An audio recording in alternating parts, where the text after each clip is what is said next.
has on the last 10 games before say the last 4 games on Bebono.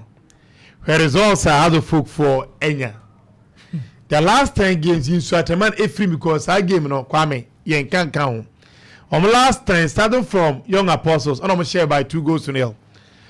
Dreams Esha by 1-0. Became Esha has by 1-0. Omni Gold Stars 1-1. Nation show by 1-0. Medium and show 1-0. Vision 1-1.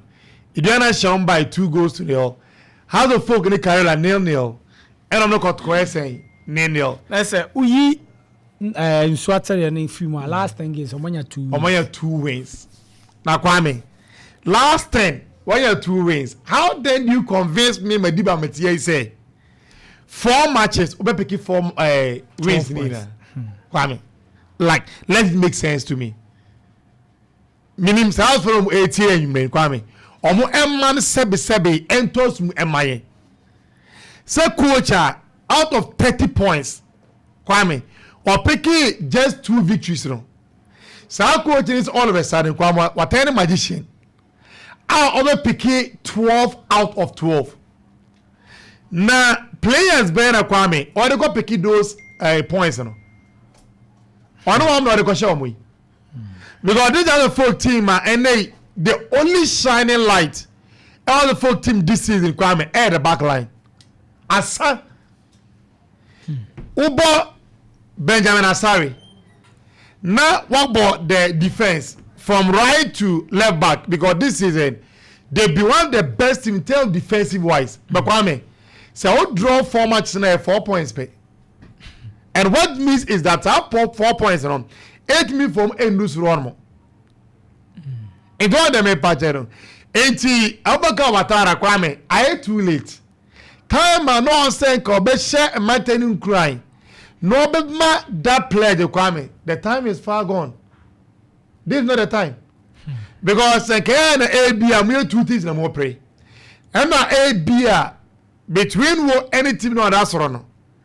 Point gap no ora obetimi akache o makwana ukasa asem between us or the seats also in the league log.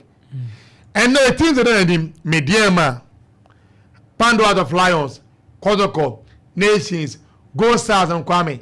Sa teams bear 5 and then him no. Kwame, hey, I dey AS phenomenal besi. Na mo mu ina lose how much in that twice one. Munijidi. Kwame jide na mean you, we are being realistic over here. All the special makers send me say hano Kwame. Ye beka no krana cho yembe wada. Embe time be chite because Kwame. We want to please some people Kwame. So they are me start aduma meja aduma me. And what say no krana be dey fan to Kwame. The tennis, the league is far gone. Who be some say how season no? Is it good or bad Kwame? Me. I'll mark them a be a 7 out of 10. What it means is that 70% a pass mark and a failure.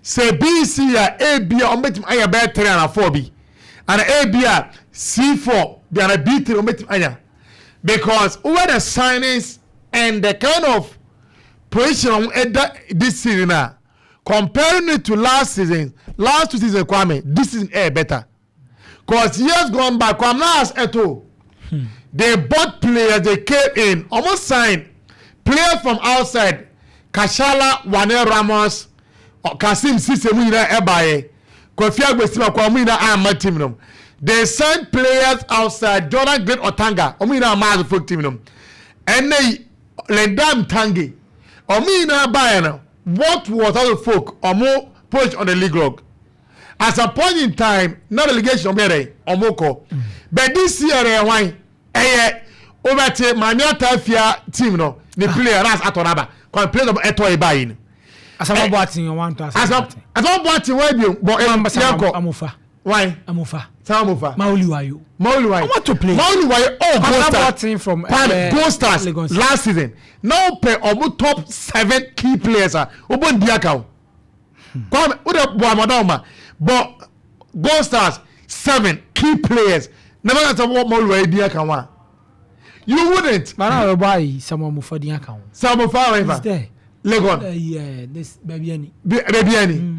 Now, so for dia all kan no bondi e ka kwame that position e to na buy no how for no e like wana meru men himself for problem plan e goalkeeping department and on there sorry buy me boy and he's the one of the best goalkeepers aba well and them na me di ka bobo say hon ene omo limelight no and the goal scoring na e ha no kwame omo bi aba wana team bio wiasin bi akọ compete any league no only goal scorer kwame any league and then one minute that's so nye Nations FC and that's so ko goal king chat no on player can okay first the chawa take one player Nations nye Nations sure.